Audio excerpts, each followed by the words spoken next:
السلام علیکم ورحمۃ اللہ وبرکاتہ۔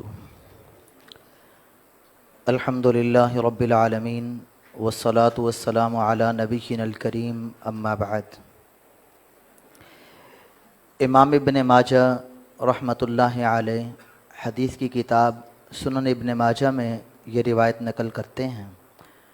سیدنا عبداللہ بن عمر رضی اللہ تعالی عنہ حدیث کے راوی ہیں۔ کہتے ہیں صلینا مع رسول اللہ صلی اللہ علیہ وسلم المغرب، ہم نے مغرب کی نماز مسجد نبوی میں اللہ کے نبی صلی اللہ علیہ وسلم کے ساتھ ادا فرمائی،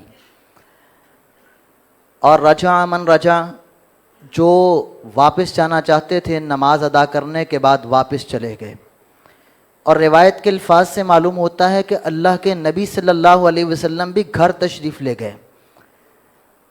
اور کچھ لوگ ابھی مغرب کی نماز ادا کرنے کے بعد مسجد نبوی میں بیٹھے ذکر و اذکار میں مشغول ہیں اور عشاء کا انتظار کر رہے ہیں۔ کچھ لمحات گزرے تو سرور کونین رحمت للعالمین ناطق وحی پیغمبر محمد الرسول اللہ صلی اللہ علیہ وسلم تشریف لائے۔ سیدنا عبداللہ بن عمر رضی اللہ عنہ نے جو آپ کی آمد کا منظر بیان کیا ہے، حدیث میں الفاظ ہیں مسرعا، آپ بڑی جلدی سے آئے، اور حاصرا عن رکبتہ، آپ نے اپنے تہبند کو، اپنے کپڑے کو اوپر اٹھایا ہوا، حفظہ النفس، اور اتنی جلدی میں آئے کہ آپ کو سانس چڑھا ہوا ہے۔ یہ کیفیت اللہ کے نبی صلی اللہ علیہ وسلم کی۔ آپ تشریف لاتے ہیں اور ان لوگوں کے پاس آ گئے، اور آپ نے اس موقع پر جو کلمات کہے وہ مجھے اور آپ کو ہماری مقصد حیات سے آگاہ کرتے ہیں کہ ہم اللہ کی عبادت کے لیے اس دنیا میں آئے ہیں، اور جن کی زندگی کا مقصد حیات یہ بن جاتا ہے وہ اللہ کے لیے وقت نکالتے ہیں تو اللہ تعالیٰ ان کو قابل فخر انسان بنا دیتا ہے۔ اللہ کے پیغمبر نے فرمایا ان اللہ فتح بابا من ابواب السماء،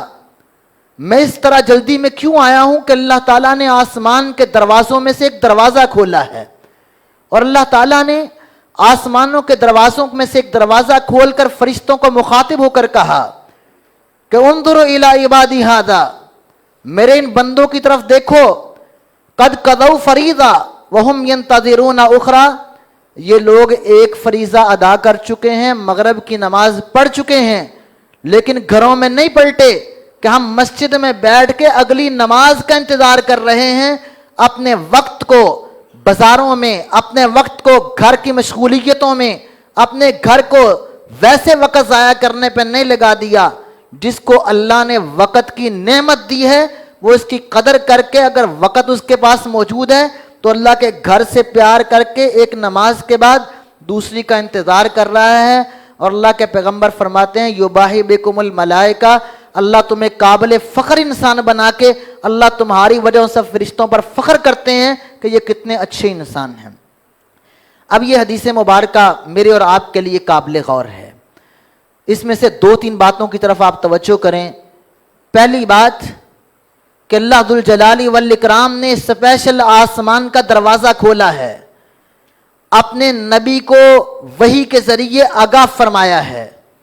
فرشتوں سے مخاطب ہو کر انسانوں کی قدر بتائی ہے، اور ان انسانوں کی کہ جو اللہ کے لیے وقت نکال کے مسجدوں سے پیار کرنے والے ہیں،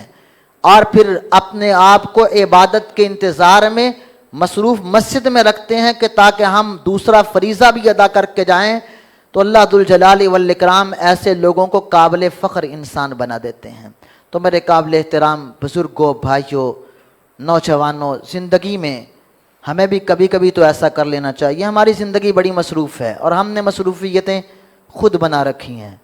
ہمارے پاس وقت ہوتا ہے تو ہم فوری سوچتے ہیں کہ ٹھیک ہے میں گھر میں چلا جاؤں، بچے ہیں، اولاد ہے، بیوی ہے، ماں باپ ہیں، سب کا حق ہے، اسلام ان کے حقوق کی بڑی اہمیت بیان کرتا ہے، لیکن کبھی کبھی تو ہم ایسا وقت نکالیں کہ ہم روزانہ اپنے بچوں کو بھی وقت دیتے ہیں،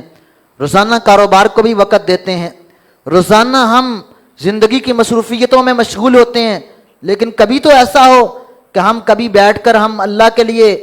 خلوص دل کے ساتھ بیٹھیں اور کہیں کہ ہم نے مغرب پڑھ لی ہے، عشاء پڑھ کے جائیں گے، شاید اللہ ہماری وجہ سے بھی فرشتوں پر فخر کرے کہ دیکھو یہ بندوں نے مغرب پڑھ لی، اب عشاء پڑھ کے جائیں گے، یہ میرے قابل فخر بندے ہیں۔ اللہ مجھے اور آپ کو بھی عبادت میں جی لگانے کی توفیق عطا فرمائے۔ وآخر دعوانا الحمدللہ رب العالمین۔